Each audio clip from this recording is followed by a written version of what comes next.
and thanks for joining us today for a really special celebration and a significant milestone for the region, for Vancouver, for North Vancouver, and for TransLink. 40 years ago this week, the first SeaBus vessel launched into service. As some may recall, that SeaBus was a distinct orange color and was operated by BC Hydro under its transportation division. We've come a long way. People on the North Shore, Vancouver, and across the region, and indeed, judging by the amount of tourists that take it every year, people from all over the world have embraced SeaBus. It's an important commuter service, but it also offers a unique experience and one of the most stunning views of our city's harbor. I'd like to acknowledge some special guests joining us here this morning. We have City of North Vancouver Mayor Darryl Mosato, who told me he was a mere 17 years old when the first SeaBus started. I'm sure he figured out ways to get on and off that vessel really fast for a 17-year-old, right? I paid for all my fares. Good to hear. And also North Van City Councilor Don Bell, who was there for the 1977 SeaBus inaugural run. We're also very, very honored to have two people who were there from the start of SeaBus. On my left, Jack Case, a naval architect who designed the SeaBus from scratch all those years ago. This was a unique one-off design when it was built. And 40 years later, it's the same design. I think that's an enormous testament to the smarts and the ingenuity that was brought forward with the original design. And as well, Joe Lutz, who's one of the first SeaBus captains and who must enjoy his job tremendously because he is still piloting our SeaBus. So Joe and Jack, thanks for joining us to celebrate today. As I'm sure Jack will tell you, the SeaBus was innovative when it first arrived on the scene in 1977. The vessels can carry up to 400 passengers and can load and unload from either side of the vessel in just 3 minutes, impressive by any standard. They're double-ended, which means they don't have to turn around each time they leave the dock, and they're catamarans, which means they don't tilt when the passengers disembark from one side. And I will say the first time I came to Vancouver from the Puget Sound region some 15 years ago for a tour of the transit system, the most memorable element to the tour was actually seeing the SeaBus and seeing just how cool it was and the on-off entry and how fast you could make a public transit system work on water. So to this day, I still am amazed at this service. SeaBuses are also incredibly maneuverable with 4 separate propellers, each operated by their own engine. They can rotate 360 degrees, which helps them dock because they only have about 1-inch clearance on either side.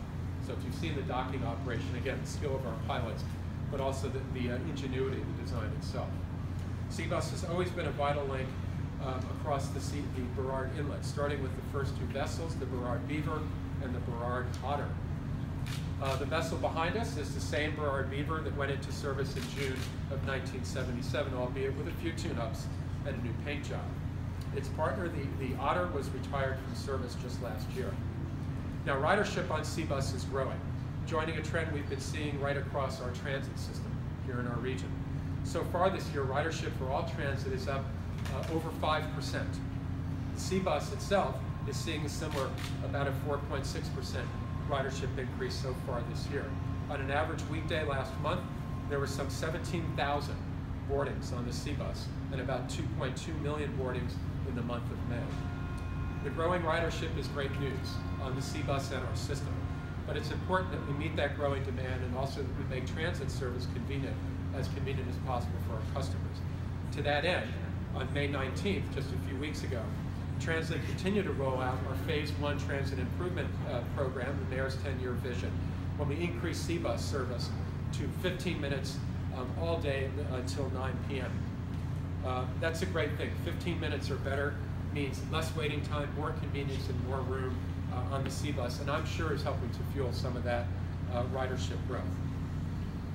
A little further down the road, we're planning additional SeaBus service, and I'm pleased to announce today the award of a contract for our new vessel to Damon Shipyards Group to build the new SeaBus. This is the same company that built our most recent addition to the SeaBus fleet, the Burrard Otter II, and are also building vessels for BC Ferries. Adding this vessel to SeaBus will allow us to deliver a commitment to increase frequency on SeaBus to every 10 minutes during rush hour periods when it goes into service in 2019. I look forward to adding that vessel and offering more service to our customers.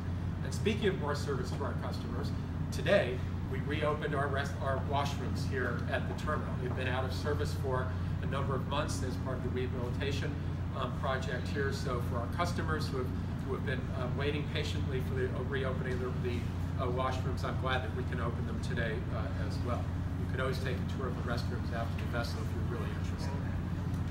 In a few moments, we're going to go aboard the vessel and have a look around and let folks have a chance to talk to both Jack and Joe.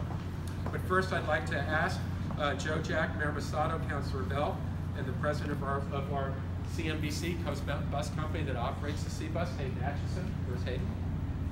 Hayden? Well, he'll be right. He's just going to get me. There's Hayden. Hayden is carrying a chair over here. Hayden, come on, we're going to do a photo. And for a quick photo op, and then we can take the tour. Yeah. So, photo op. Oh, I just introduced you. Oh, okay. He was helping us out.